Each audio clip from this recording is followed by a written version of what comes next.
City of Charleston Committee on Real Estate order. The invocation is supposed to be given by Councilmember Bowden. However, I don't see him on the call.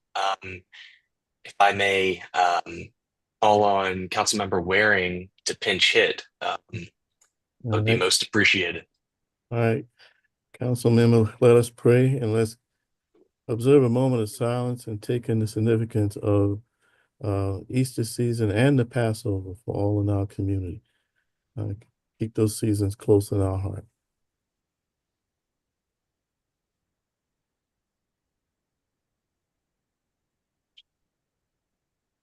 Thank you. Amen. Okay, I appreciate that. First item up is approval of the March 25th, 2025 meeting minutes. Can I entertain a motion? So moved. Second. It moved and properly seconded. Any discussion? Hearing none. All in favor, please say aye. Aye. Aye. Aye. Any opposed? Hearing none. The ayes have it.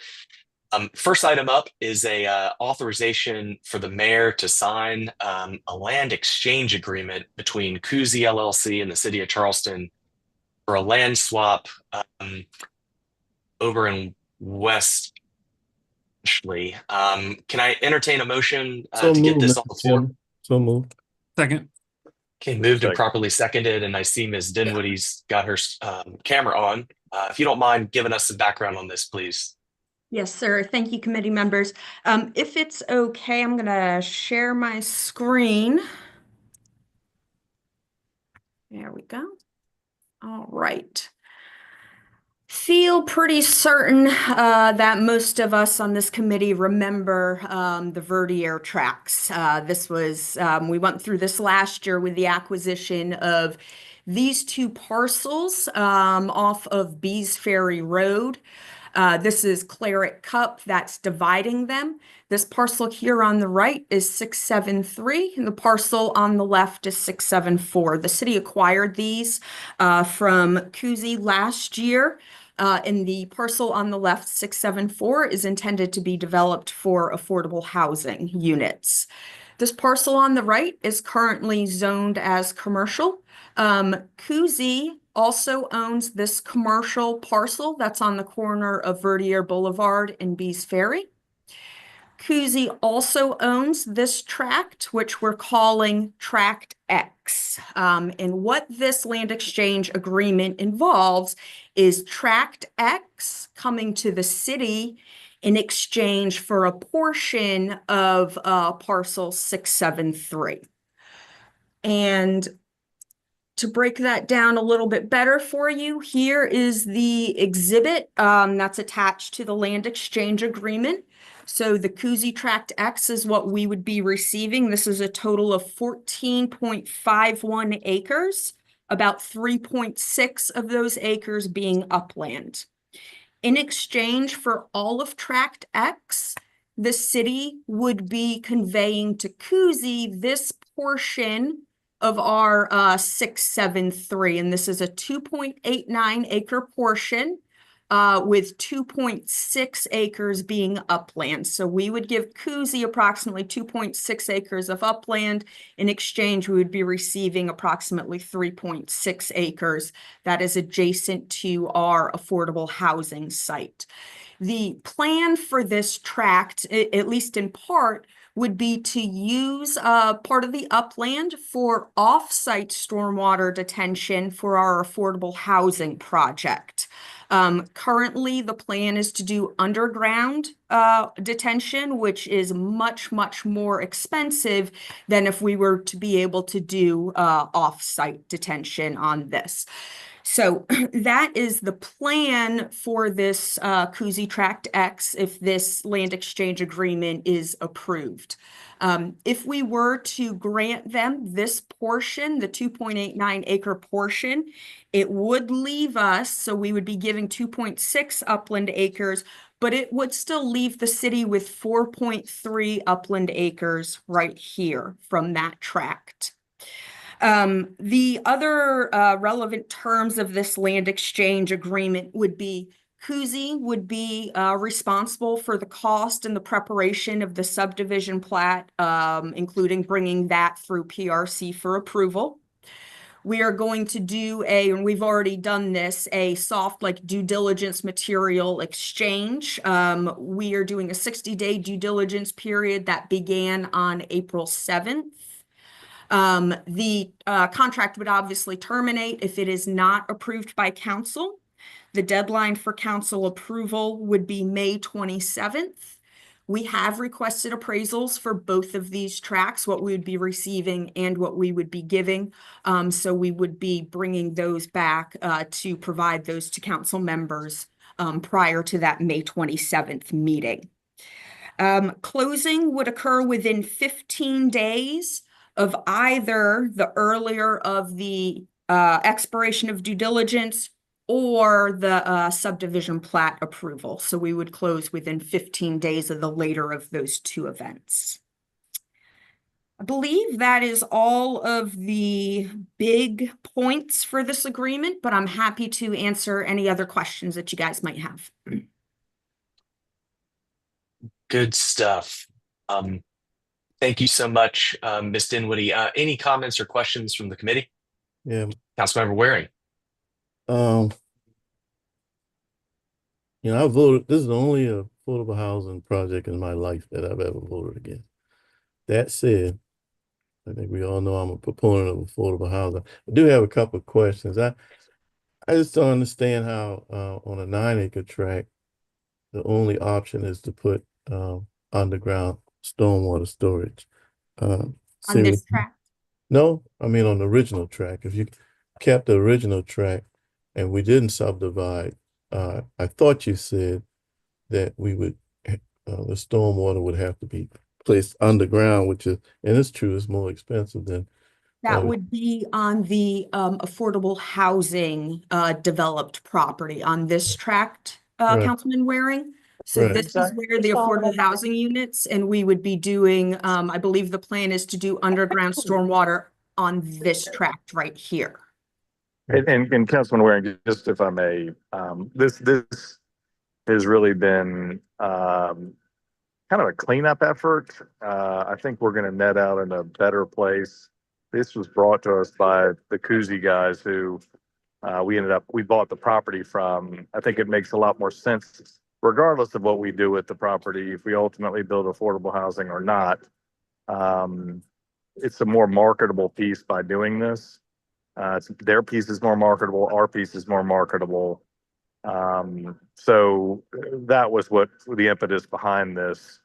And as Ms. Dinwiddie points out, it could help with stormwater, but I mean, my knowledge, we've not designed anything. There's nothing, imminent or plans for housing right now, because there was a lot of, as you all recall, concern about housing going on the site. So, I just want to be clear that this is not a reigniting of a definitive plan for anything for the site. It just, when we were approached by the neighboring property owners to do a little bit of a cleanup, it seemed to make sense. So that's where we are on it.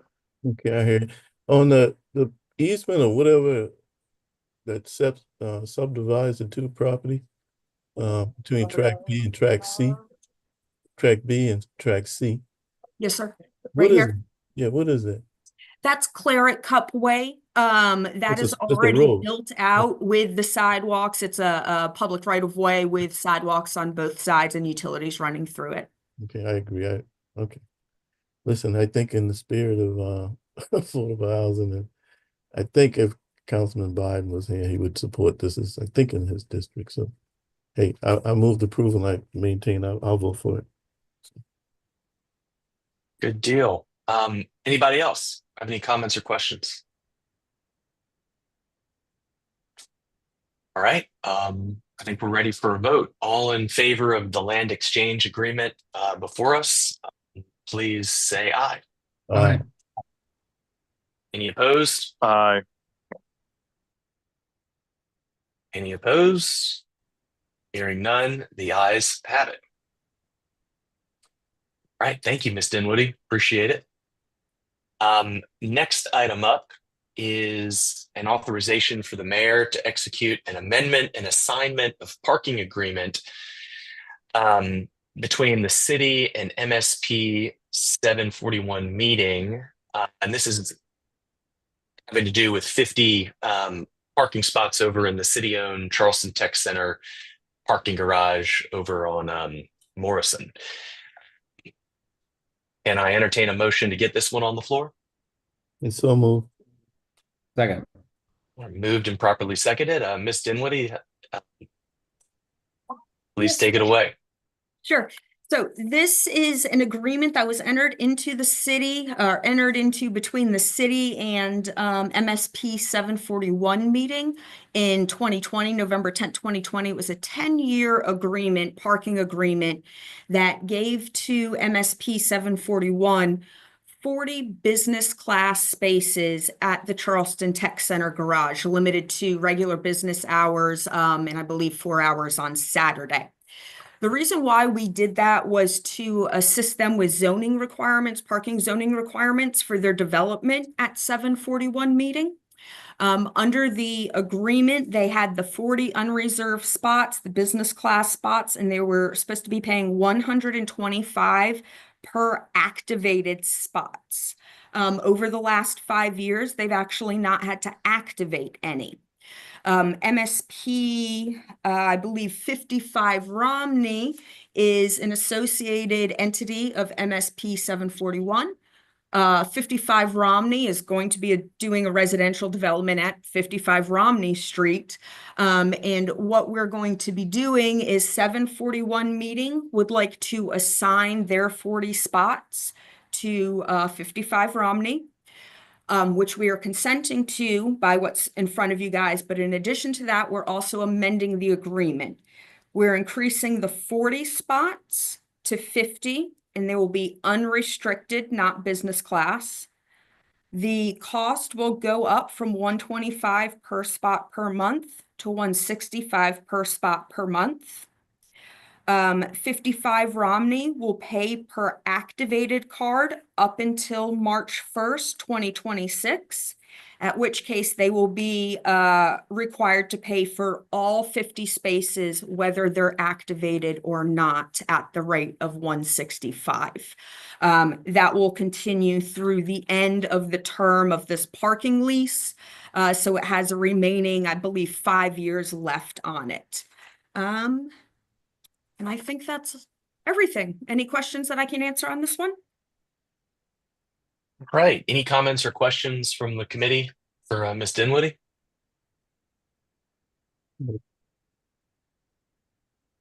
All right. Seems like a little bit like parking musical chairs a little bit. We're just passing the. This is why we got away with minimum parking requirements on King Street, so we didn't have to deal with so much of this parking magic to make entitlements work here. Just wanted to point that out. A little bit of that proof and concept here. Unless there's any further comments or questions, go ahead and call for a vote on this. All in favor of the parking assignment, please say aye. Aye. Aye. Any opposed? Hearing none, the ayes have it. Thank you, Ms. Dinwiddie, for that. Next item up concerns 200 Meeting Street. This is an approval to authorize the mayor to enter into a office lease with Fourth Line Capital Management LLC for approximately 19,226 square feet of office space. And I believe this is in connection with the city's plans to move from 75 Ahoon. Can I entertain a motion? We'll get this on the floor and we'll Move for approval. Second. All right, moved and properly seconded. And Mr. Mayor, unless you're walking onto a plane right now, do you want to bring everyone their seats so we can close the doors? They're getting ready to close the doors, but yeah, this is something we've already discussed and with the LOI and approved, and same general terms on the lease, and just trying to finalize it so we can get everybody over there by the July 1 deadline. Sounds good. Sounds good. Well, thank you, Mr. Mayor, for that. Safe travels. And anybody have any comments or questions from the committee? I think we've vetted this one pretty All well. right, folks, 30 seconds of your time is all I need. You guys are. I gotta go. Thanks, guys. All right. How about that? Yeah. Anybody have any further comments, questions from staff? Believe this one we've already approved the material terms. This is just the lease agreement itself, if I've got that right. Ms. Dinwiddie? Yeah, I just wanted to make one small comment on the routing forms. There was a slight mistake. Fourth Line Capital Management is not currently the owner of the building. They will be the landlord, however. So in case, if the item says approved to, by Fourth Line, I just wanted to make that point so that I guess the item might need to be amended on the floor to make that correction. Is that correct?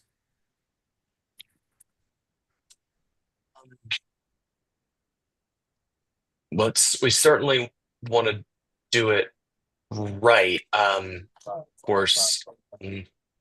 Yeah, it was just on the agenda item, the last sentence says the property is owned by Fourth Line Capital Management. We just wanted to make that correction or bring that up so that it can be noted on the floor. I guess the actual owner currently is Charleston Financial Center LLC. Is that correct? I see that you just came on. Well, just for clarity, I think, Ross, Councilman, this is being bought out of foreclosure. So that's why there are two owners right now. They'll be taking over and putting in position as the lender. So that's why the complexity on it. Got it. That makes sense. That makes sense. Perhaps we can just confirm for the record that the motion here is to allow the city to enter into a lease agreement with Charleston Financial Center LLC. Councilmember Waring, your hand up. This is a housekeeping question. When the employees get over there, I think that parking garage that's behind it, that's not a city garage, I don't think. So no, that's been worked into the lease, the parking and all of that. So okay. So it won't be additional cost to our employees. Yes. It's all been kind of figured into the budget. Good deal. Right. All right, ready for the question. And just for the record, just for the record, Chairman, upon closing, which is, I think, scheduled for May 20th, the owner of the building and the person signing the lease with us will be Fourth Line. It's just on the routing form right now. It's noted as the current owner, which is incorrect. So we're just noting that on the floor. Oh, I see. So Fourth Line is going to be the ultimate owner, but they're not the current owner. Got it. I had it backwards. Okay. Well, with that clarification, I'll call for the vote. All in favor, please signify support by saying aye. Aye. Aye. Any opposed? Hearing none, the ayes have it. Best of luck with the move, everybody. I know how much hard work has gone into that, and appreciate everybody's efforts in making that happen.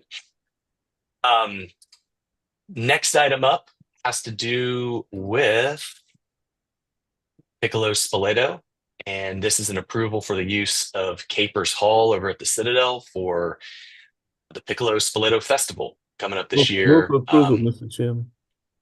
All right, moved and can I get a second? Okay. Moved and properly seconded. Scott, I saw you were on the call. Do you want to give us a little bit of background on this? I don't think we're going to have too much heartburn over it, but yeah, to give you an opportunity. A great situation. Capers Hall is a beautiful new auditorium, and the Citadel Arts of the Citadel program have invested to have resources available like a grand piano and the marble flooring system that's needed for professional dance presentation. So our use fee for it is actually less than what it would cost to upfit spaces that we traditionally have used. And it's a really nice partnership to be bringing people over to the campus and letting them know that this facility is there year round. There's also a gallery space in the building that does public art exhibitions themed around the military. So it's just a really nice way to strengthen our relationship with the institution. Great. Getting the Citadel involved in the arts. This is pretty creative. Any comments or questions from the committee? All right, hearing none. All in favor of this item, please say aye. Aye. Any opposed? Hearing none, the ayes have it. We've got 5 annexations on our agenda today. I believe we all received some information regarding Zero Folly. But other than that, it looks like the rest of these annexations are pretty standard. Can I entertain a motion perhaps to take all 5 of these together and to approve? Well, can I move to separate one from the rest? Since I have to disqualify myself from that vote. All right, to move for approval on item number 1 of annexations. Second. Moved and properly seconded on item 1. Any comments or questions from the committee? Hearing none, all in favor of item 1, please say aye. Aye. Any opposed? Hearing none, the ayes have it. Can I entertain a motion to take 2 through 5 together and approve these annexations? So moved. Second. All right, moved and properly seconded. Any comments, questions from the committee? Hearing none, all in favor, please say aye. Aye. Aye. Aye. Any opposed? Hearing none, the ayes have it. That concludes our real estate agenda. Appreciate everybody's assistance, especially our staff, getting all these items in a position to be approved by us. We've got the easy job. They've got the tough job vetting all this stuff, negotiating these items. You make us look good. Unless there's anything else, I will see everybody tomorrow. All right. See you later. Thanks. Bye-bye. Yeah, Thanks, everybody. Bye-bye. Y'all take care.